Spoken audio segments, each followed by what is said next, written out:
Bhagavad Gita, chapter 1, verse 2. All that exists is the self, and the self alone, blissful, indestructible, and all-pervading. It cannot be separated from the self. How then shall the infinite worship itself?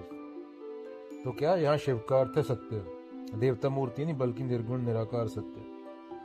सत्य ही सब जगह है, भीतर भी बाहर भी। जब सब वही है तो पूजा करने वाला और पूजा का पात्र दोनों अलग नहीं रह जाते। अद्वैत में द्वैत मिट जाता, कोई साधक नहीं कोई साध्य नहीं। अब मेरे अंदर भी अनंत है और बाहर भी अनंत है, तो मैं अपनी पूजा कैसे कर सकता हूँ? मैं खुद की पूजा कैसे करूं? ज्यों तिल माही तेल है, ज्यों चकमक में आग, तेरा साईं तुझ में है, जाग सके तो जाग। मान लो समुद्र है, उसमें अनगिनत लहरें उठ रही हैं। एक लहर समुद्र से अलग होकर समुद्र की पूजा करेगी? नहीं, लहर खुद समुद्र है। वैसे ही सत्य ही सब है। अगर सब वही है तो पूजा करने वाला और पूजा जाने वाला, इसमें भेद कहां से आया? मान लो बच्चों, तुम में से एक बच्चा, रामू नाम का बच्चा, आईने के सामने खड़ा होकर बोला, मैं इस बच्चे को फूल चढ़ाऊंगा, यह बहुत अच्छा है। तो गुरुजी हंसे और बोले, अरे ये तो तू ही है, तू खुद को फूल चढ़ाएगा क्या? यही अद्वैत का रहस्य है। जब एक ही है तो अलग अलग की पूजा कैसी?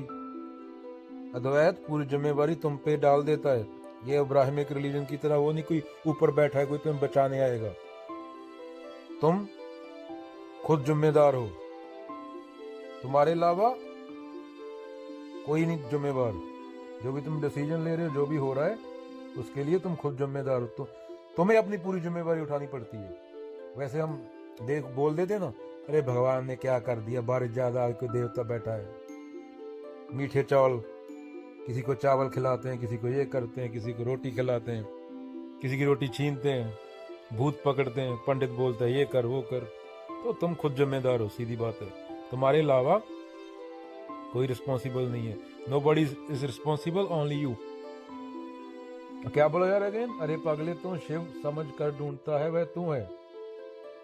जिसे तू की शिव समझ कर ढूंढता है वह तू है, जिसे पूजा कहता है वह भी तू है। अनंत अपने आप को कैसे पूजेगा? यहाँ केवल एक है, वहां कोई दूसरा नहीं। अद्वैत में साधक और साध्य के बीच भेद मिट जाता है। आत्मा सत्य is equal to Shiv is equal to अनंत इज इक्वल टू सब कुछ।